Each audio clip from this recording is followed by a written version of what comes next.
Bonjour mes frères et sœurs et amis, je suis serviteur de Dieu, je m'appelle Chris, je fais partie de la région du Tarn, Albi, et j'ai à cœur de vous faire partager un miracle que le Seigneur a établi dans ma vie par le seul moyen de la prière de mes frères et sœurs en Christ. L'importance de la prière et la confiance en Dieu, ce que ça peut produire dans une vie d'un chrétien. Vous savez, pour certains, il y en a qui ne le savent pas, et j'ai donné ma vie au Seigneur, j'avais 16 ans, et je me suis baptisé à l'âge de 17 ans. Aujourd'hui, j'ai 35 ans, j'ai 2 jumeaux que le Seigneur m'a donné, ils ont déjà 8 ans, et ça a été merveilleux. Et puis, l'année dernière, je souffrais du dos, j'avais très mal, et puis j'étais limité dans mon travail. Je rentrais de mon travail et puis j'avais très mal. Et puis je suis allé voir un médecin et le médecin m'a orienté chez un autre médecin sur Toulouse, un chirurgien pour vertébrale et des scolioses, tout ça. Et donc j'ai vu ce médecin et puis il m'a demandé de faire des IRM, des scanners, enfin tout un stratagème pour voir ce qui se passe. Et puis il s'est rendu compte que j'avais une instabilité lombaire, avec une instabilité lombaire très franche de 60 degrés. J'avais aussi un tassement de vertèbres sur la L4 et la L5. Il trouvait un bâillement de disque sur la L4 et la L5. Très important. L'IRM confirmait aussi une hernie sur la L4 et la L5 gauche, pour ceux qui connaissent. Sur le scanner, il révélait ça. Également, il révélait un kyste articulaire sur la L2 et la L3. Le monsieur, il m'avait conseillé de me faire un corset sur mesure, un corset en fibre de verre, quelque chose pour tenir ma posture droite. Mais c'est pas pour ça que sur le compte rendu, c'est pas pour ça que ça a amélioré, que ça allait améliorer mon problème. Et donc du coup, il envisageait la chirurgie, voilà, tout simplement. Et donc il signalait que même au repos, il dit même au repos, le patient est extrêmement limité par ses douleurs de façon quotidienne au moindre mouvement. Et Dieu sait que c'est la vérité. Il n'y a pas plus que l'année dernière, en ce moment-là, ça a commencé avec ce monsieur, j'ai été le voir et puis c'est là qu'il m'a annoncé toutes ces choses-là. Je ne sais pas ce qui se passait moi au niveau du dos, de ma colonne vertébrale. J'avais un kyste articulaire qui était proche de la moelle épinière, et ce professeur m'a dit que ça allait être une opération très lourde. J'étais jeune, il m'a dit, monsieur, vous avez 35 ans, vous êtes jeune, c'est une opération très lourde, monsieur. Et donc, je vous dis franc, j'ai eu peur. J'ai eu peur. J'ai pensé à mes enfants, j'ai pensé à ma compagne, et puis j'ai dit, Seigneur, qu'est-ce que je vais devenir si pendant l'opération, ça se passe mal? On ne sait pas ce qui peut se passer. Un moindre mouvement du monsieur, un homme reste qu'un homme. Et je me suis dit que Dieu est Dieu. Et je me suis penché sur la thèse que Dieu est Dieu. Alors j'ai mis ma confiance au Seigneur. Beaucoup m'ont persuadé de vouloir aller à l'opération. Beaucoup me disaient, il faut aller te faire opérer. Mais j'ai continué quand même, dans le silence, à faire confiance au Seigneur. Et j'ai dit, Seigneur, ma prière était comme ça. Je dis, Seigneur, je suis ton enfant. Depuis tout petit, je te donnais mon cœur à l'âge de 16 ans. Aujourd'hui, j'ai 35 ans. Je ne crois pas, Seigneur, que tu abandonnes tes fidèles. Tu les tiens toujours sous ta garde. Et ce texte-là, ce psaume avait touché mon cœur. Et donc, je le gardais au fond de mon cœur. Et puis, c'était dur à supporter. C'était une douleur très, très, très difficile. Je prenais un traitement très lourd. Mais c'est pas pour ça que ça me passait. C'était très difficile. J'ai arrêté mon activité de travail et ça ne faisait rien quand même. Je souffrais énormément. Je souffrais. J'ai pleuré des nuits, mes frères et sœurs. Et amis, vous qui écoutez. J'ai pleuré énormément. Je me disais que ça pouvait arriver que chez les autres, ces choses-là. Jamais, jamais pour nous, pour moi. Et voilà que j'étais le concerné. Mais j'ai jamais perdu espoir que Dieu était capable de faire quelque chose. Je me suis dit, on a Dieu puissant. Laissons-le agir. Mes frères et sœurs priaient pour moi. De mon église, l'église d'Albi, mes frères et sœurs priaient pour moi, et tous ceux qui connaissaient mon cas priaient pour moi, et j'avais l'ultime conviction dans mon cœur que Dieu ne pouvait pas laisser son serviteur comme ça, parce que je me réclamais au Seigneur. Et je lui disais, Seigneur, comment annoncer ta parole? Je ne voudrais pas finir sur une chaise roulante. Et je me disais, je me convainquais, si vous voulez, dans mon cœur, que même que j'étais dans une chaise roulante plus tard, j'annoncerai quand même la parole de Dieu. Parce que rien ne peut arrêter un serviteur de Dieu lorsqu'il est choisi et lorsqu'il est déterminé. C'est ma vie. J'annonce la parole de Dieu. Alors, je me suis dit, Seigneur, tu peux pas me laisser comme ça. Je sais que tu as un plan pour moi. Et beaucoup de personnes m'ont dit qu'il fallait que je me fasse opérer. Souvent, on me l'a dit. Et souvent, je disais non. Je disais non, je vais attendre encore.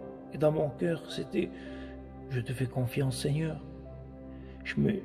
J'ai mis cet exemple-là et puis je répétais pas tellement souvent au Seigneur la guérison. Si vous voulez, tous les matins, je rabâchais pas au Seigneur la guérison.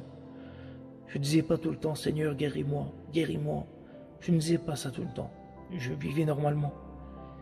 Mais au tout départ, j'ai demandé, et puis, dans mon cœur, j'ai regardé mon fils, et puis en regardant mon fils, je me suis dit, si mon fils me demande quelque chose, et que ce serait vital pour sa vie, et que c'est pas du superflu, mais c'est son nécessaire, c'est ce qu'il a besoin, je crois que je lui donnerai. Alors je crois qu'il a besoin de me le demander une seule fois et cela suffit. Et j'ai fait pareil avec mon Dieu. Je me suis dit, Seigneur, je suis ton fils. Je t'appartiens, ça fait bientôt 20 ans. Et je crois que je t'ai demandé et je vais arrêter de te demander. Maintenant, je te laisse faire. Je fais confiance à mes frères et sœurs qui marchent avec moi dans la foi et qui prient pour moi. Ils étaient de loin. Je disais partout qu'on prie pour moi. Et puis, le temps a passé, puis j'ai eu tellement mal, j'ai fait tellement de crises que mes reins se sont bloqués en 3 reprises. Mes reins se sont bloqués en 3 reprises et il est venu un moment que quand je me suis levé de mon lit, mes jambes ont flanché. Et je me suis tenu avec mes mains tant que j'ai pu sur la cuisine de ma caravane, de ma camping.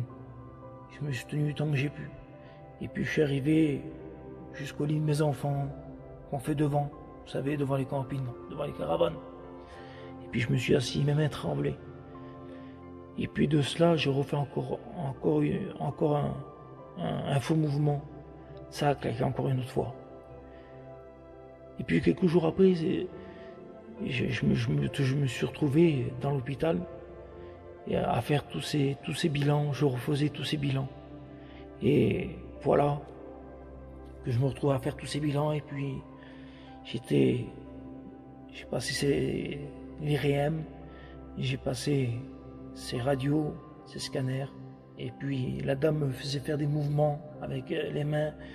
Un coup je penchais mes mains à droite, un coup je penchais mes mains à gauche. Et puis quand j'ai penché ma main à gauche, ça a fait un gros claquement et ça m'a fait mal. Et la dame qui m'a vu, elle m'a dit, vous avez besoin d'aide? J'ai dit oui, j'ai besoin d'aide, madame. Et puis elle est venue et puis elle m'a aidé à me remettre droit. Et puis elle a dit on va refaire une photo. Et puis je me suis remis dans la même position et puis on a fait la photo.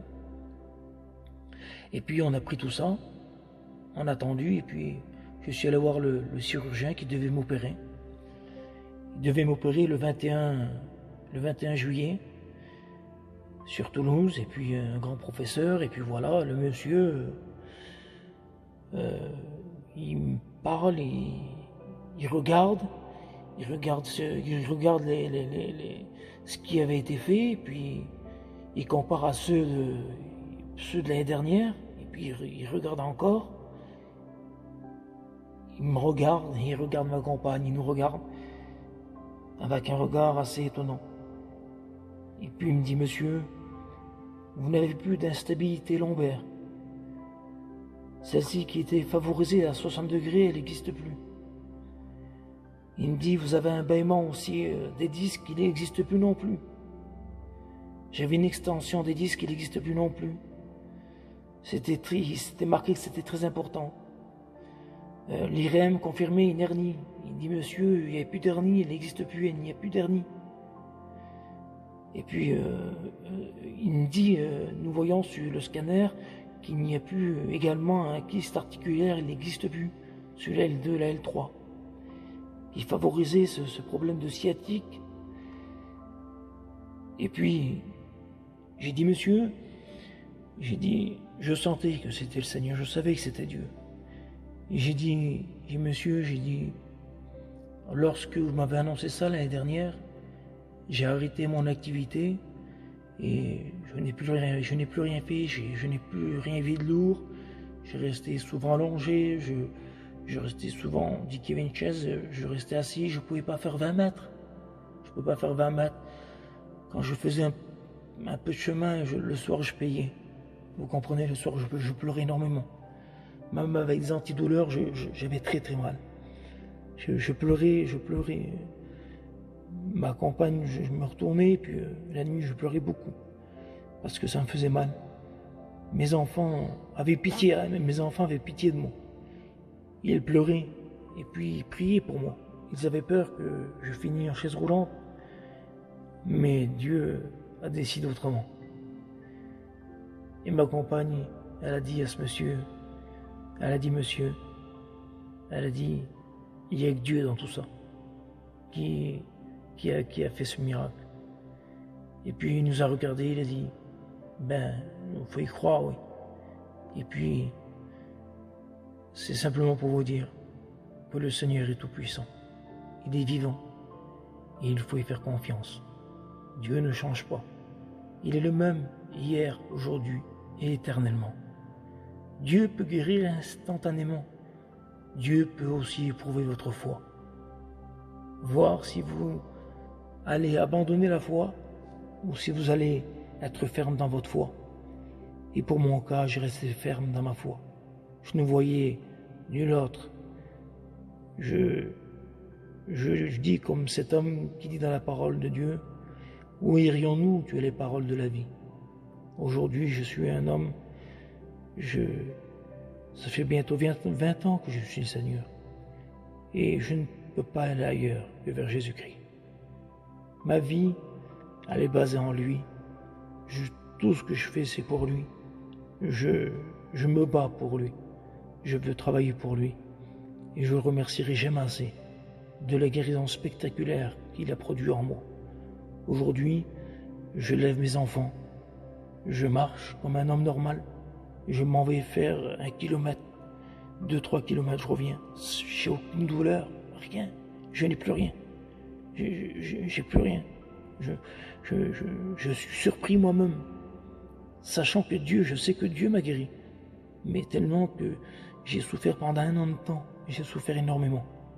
Mais par la grâce de Dieu, par la persévérance de la foi, vous savez, mes frères et sœurs, le Seigneur va dire que si on aurait la foi comme un grain de sénévé, comme un grain de moutarde, on pourrait dire à cette montagne, déplace-toi, et elle se déplacerait dans la mer.